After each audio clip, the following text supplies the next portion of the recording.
I actually, when I lost my brother, my 90-year-old grandmother, my cousin asked her, Grandma, what's going to happen to Hot Shot? And she said, baby, I don't know. You know, suicide is the ultimate sin. And Grandma heard that in church because she listened to everything her minister said. And I said, ooh, let me challenge that guy.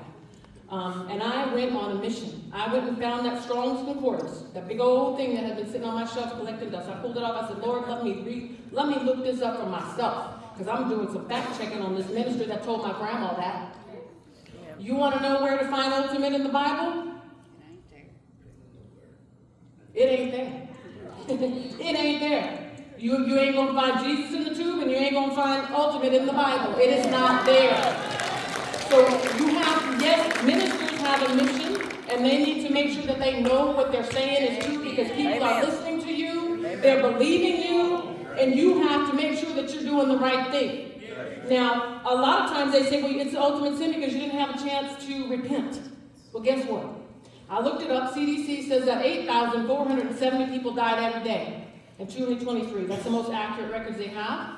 We can't say how many of those people died harboring hatred for their neighbor. Come on. Right? Or gossiping on the phone before that car hit them and they died. Right. Or how many of the 8,470 people died and never forgave somebody that hurt them? Is God not saying that that's wrong too? Yep.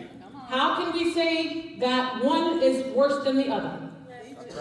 Right? If you gossiping and you're over here spreading all kinds of friction, and this person just murdered somebody, in the eyes of God, y'all the same. There ain't no little rights. This is an easy one, you know. That's just a baby sin. No, honey, it's sin. Sin is sin is sin.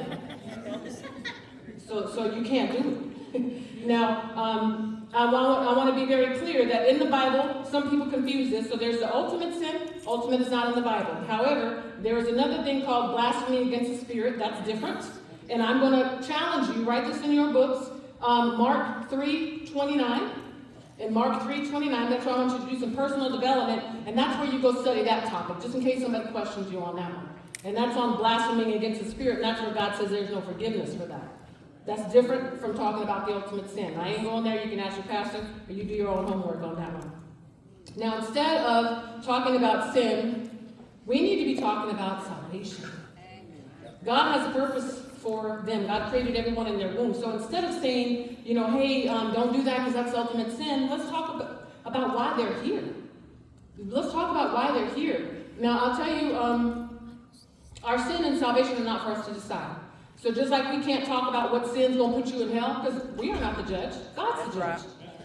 We also can't say that, for me, I've been walking with the Lord since I was about 10 years old, I want to say, is when I got baptized.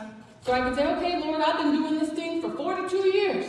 42 years I've been following you. But when I go to heaven, am I going to get anything extra? Am I going to get a bonus more than our sister here who gave her life to the Lord yesterday? No. Absolutely not. We all going to walk together, and we all going to praise together, and we're going to be in glory together. And it doesn't matter if you've been doing it for 50 years or you've been doing it for 50 minutes. So let's talk about that. Let's talk about that.